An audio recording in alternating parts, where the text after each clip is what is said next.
तो आचार्यमुपसंगम में राजा वचनम अब्रवीत।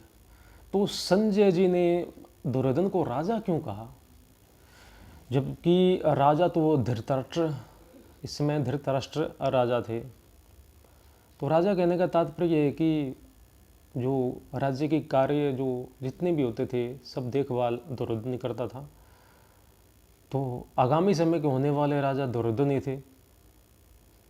और इस महाभारत में युद्ध जो हो रहा था उसमें मुख्य दुर्योधन ही था। तो इस दृष्टि से जो है संजय जी ने दुर्योधन को राजा कहा।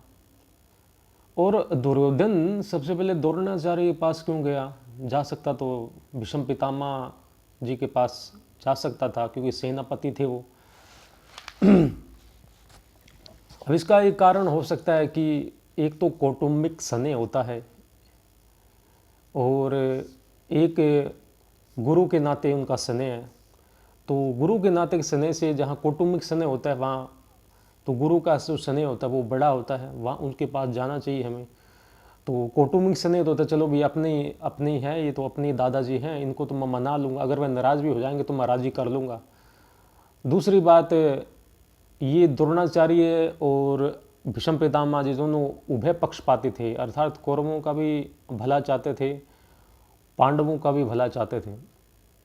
तो इससे दृष्टि से दुर्योधन ने एक मतलब द्वेष भाव पैदा करने के लिए द्रोणाचार्य के पास गए। उनको पता है कि भीष्म पितामह के भीतर वो द्वेष भाव पैदा नहीं कर सकते क्योंकि इनका दोनों के प्रति ही प्रेम है। तो आचार्यमुपसंगम में राजा वचन मब्रवीत। तो द्रोणाचार्य जब गए थे ये हस्तिनापुर जब, तो युद्ध में उनकी प्रवृत्ति कैसी हुई देखो, बताते हैं कि ब्राह्मण जो भी एक ब्राह्मण जो होता है उन्होंने अस्त्र कैसे उठा लिया।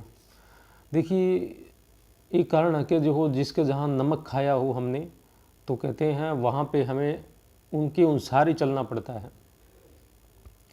जहाँ हमने किसी का मतलब कि हम जहाँ रहते हैं अगर उन पे कोई आफत आई, कर्तव्य आई, तो उनके लिए हमें शस्त्र उठाना अधर्म नहीं है, उनके लिए आप शस्त्र उठा सकते हो क्योंकि हमने जिस जगह से हमारा पालन पोषण हुआ है, हमारा घर बार चल रहा है, तो हमारी प्रसिद्धि हुई है, हमें मान मिल रहा है जिस व्यक्ति के कारण या जिस जगह के कारण, तो उस जगह की रक्षा करना हमारा कर्तव्य है।